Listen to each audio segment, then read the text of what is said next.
We always have conversations about business offline, and I try to give you some game on how things work. But one of the things I always say is like business is war, wealth is stolen, and people don't really understand what I mean by this. But when it happens to one of their favorite celebrities or one of their favorite business people or their favorite artists, that's when people start to realize like, wow, business is really war. Yeah. So if you guys are not familiar with John Henry Styles, he's a amazing entrepreneur, man. He became viral and well known for selling his first company for over $1 million when he was like 19 or 20. So I believe he's from New York, if I'm not mistaken, or from that East Coast area, and he became known for that, right? And then he parlayed that into a show on Vice called Hustle. He's also a co-founder of Harlem Capital, which is a venture fund that is ran by it was ran by him and co-founded by a couple other Harvard MBA students or graduate students. And Harlem Capital is still going on today. So he left that to start this insurance company called Loop. Okay. We're going to get into some of the ups and the downs of Loop. So he been getting money since he was a jet. Yeah, he been getting money since he was a jet. He one of them people where all the OGs call him Big Bro. You know what I'm saying? He getting that type of money. He a big bro in the business realm because he's been in business for over 10 years. Yeah. You see what I'm saying? But he's still young. He's still real young though. I believe he might be. I'm gonna say he's under 35. Okay. He's not no older than me. I mean, I'm about to be 32, so he might be a few years older than me, or we might be around the same age. Gotcha. But he been getting money. He started Loop. So he left Harlem Capital to start Loop. Loop is an car insurance company. So their whole thing where we want to do car insurance ethically, because a lot of times you're discriminated against based off your credit score, based off your zip code, based off a lot of the things that ain't got nothing to do with your driving record. Yeah. So they start, he said they wanted to use AI or analytics to come up with a car insurance rate that is not predatory and that fits you based off your driving record and some of the other key indicators. Okay. So he co-founded this with a young lady named Carey Nadeau. I hope I'm saying that right. So Carey Nadeau. So John Henry is black. Carey Nadeau is a white woman. Okay. And they came together and co-founded this company. The first red flag. Being a co-founder?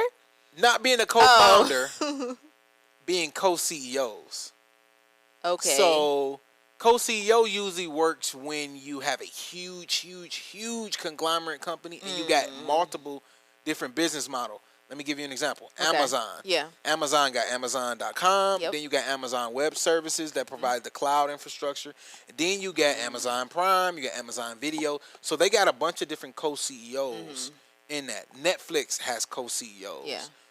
It's a lot of different companies that have the co-CEO model, but it's primarily a red flag because what it means is y'all looked at each other, sized each other up, and couldn't agree to you be the COO and you be the CEO or you the CFO or you the CMO. So, in my opinion, that was the first red flag. Okay, I can see that. So they started out hot. I told you John was a venture capitalist, so he knew how to raise money. Yeah. He left to get in the game, be an entrepreneur. I remember him doing an interview. Company. He wanted to do his own company. He wanted to build instead of investing in people who were building. Okay, so it's like almost like a Liberty Mutual situation. Like we're going for the underserved people. Yes. Okay. And we're giving you an alternative to the big guys. Yeah, right? yeah.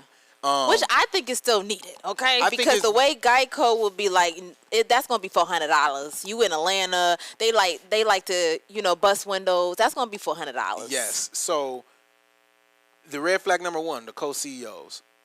Okay, John knew the raising money game. I don't know about the young lady as much, but I'm gonna just trust John's judgment that she had some sort of value, credentials that made her equal to what he had, because I know what he had and what he brought to the table.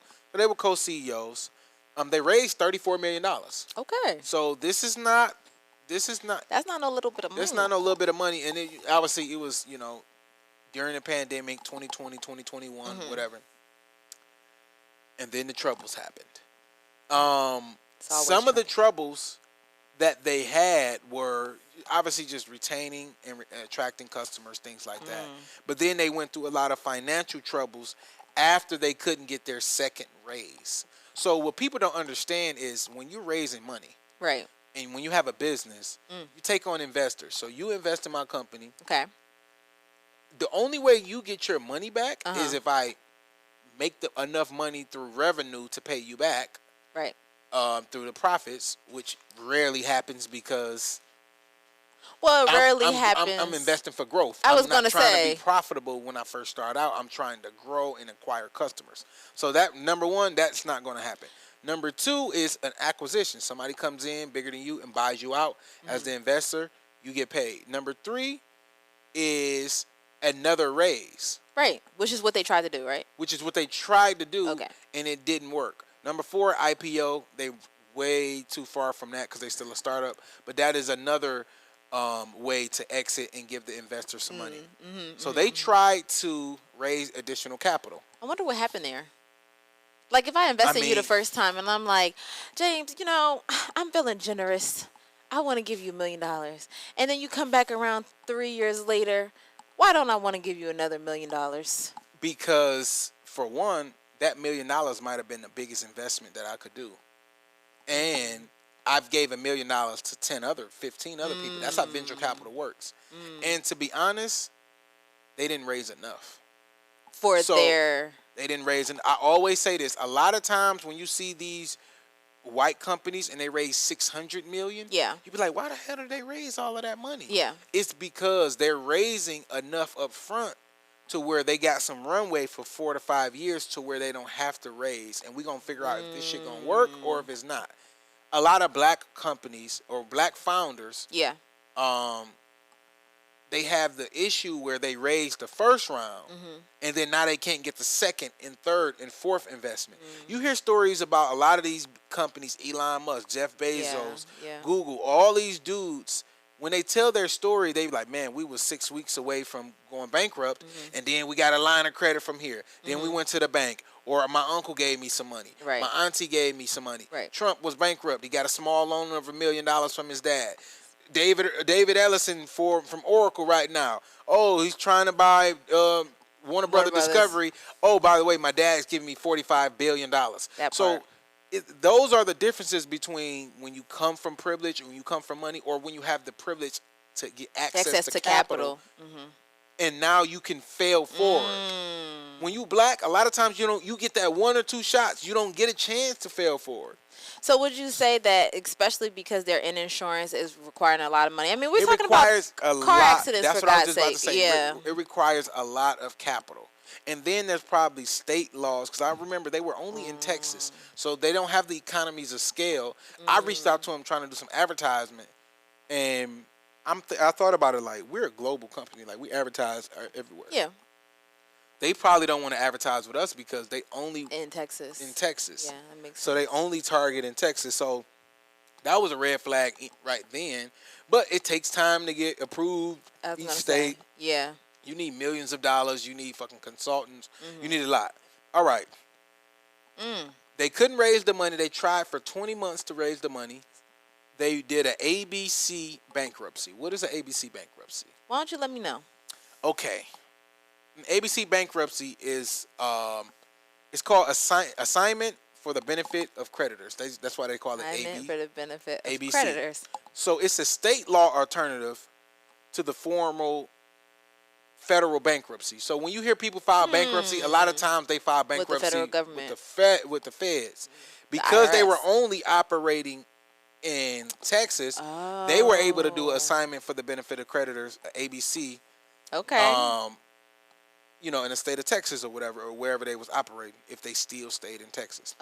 So this is a way to, voluntarily transfer your ownership stake, your assets, everything to a third-party fiduciary. I'm bankrupt, you bankrupt. We're going to transfer it to you. You figure this out.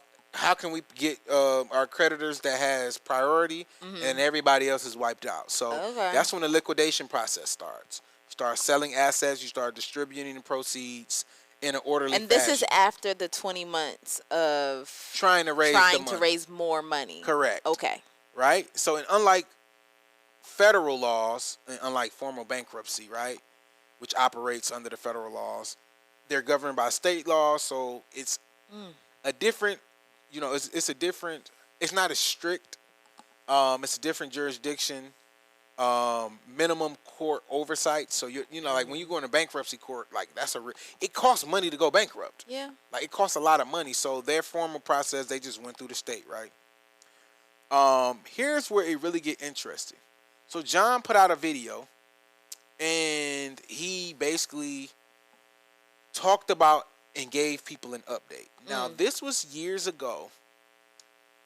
I started hearing rumors about them not reaching back out to customers. Customers had a claim, they not getting paid out. Oh man. I started hearing about this in like 2023. Okay. I didn't want to report on it because I don't know John Henry. Yeah. But I fuck with him. Mm-hmm. Like I don't know him, vision. but I fuck with him. So I'm just kind of like, they're a startup. I'm gonna give him a little grace. Yeah. I'm not gonna report on this to make it seem like maybe this was one or two one-offs. Right. But I started getting a lot of emails. I started getting a lot of DMs. And I'm just like, wow. I'm like, damn, man, they must not be doing good. And then I seen an article saying they had to fire their whole team, basically.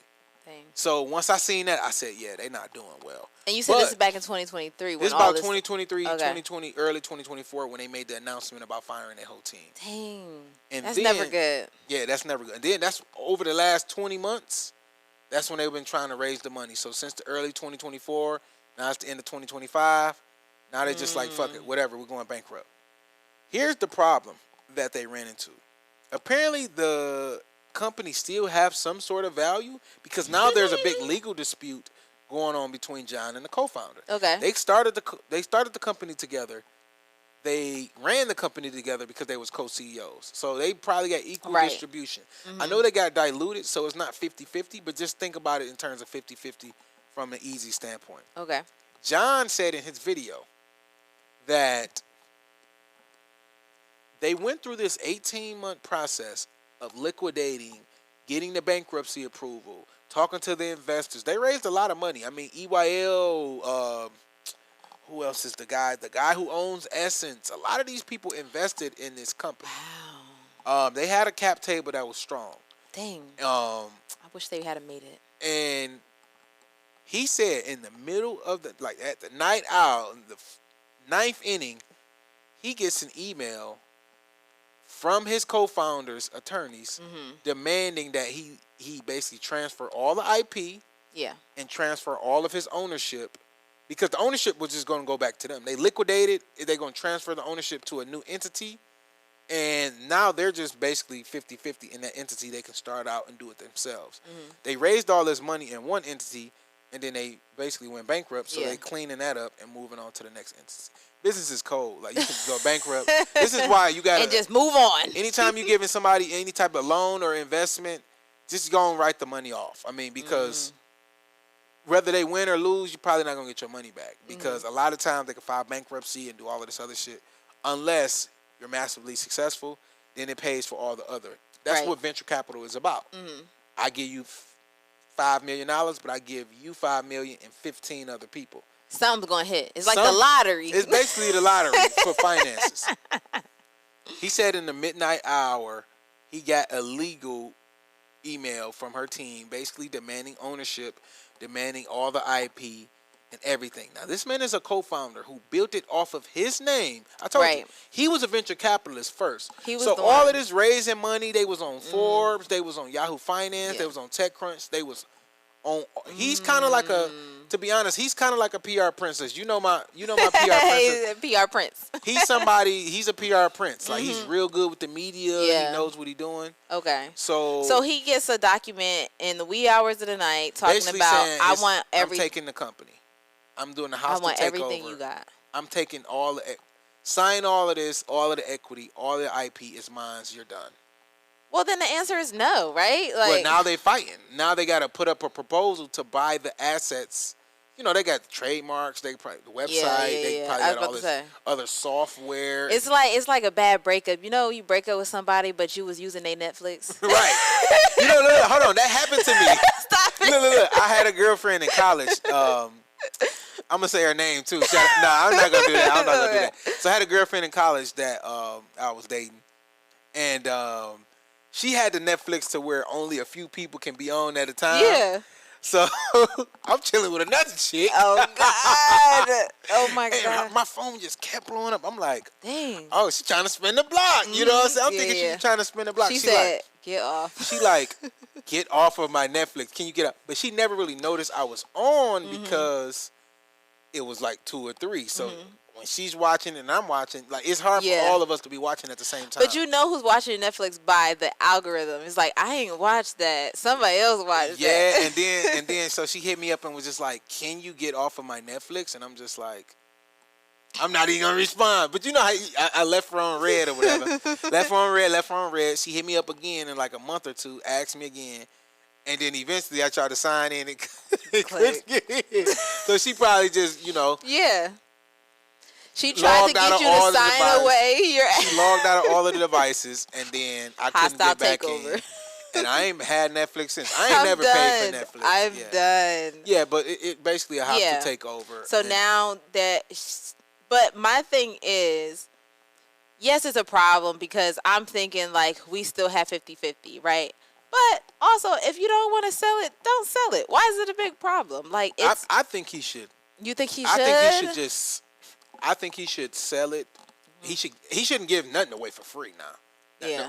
But I think if I was him, I would probably sell and then have some stock options in case it's successful. In case, like let you do, since you want to do all the work.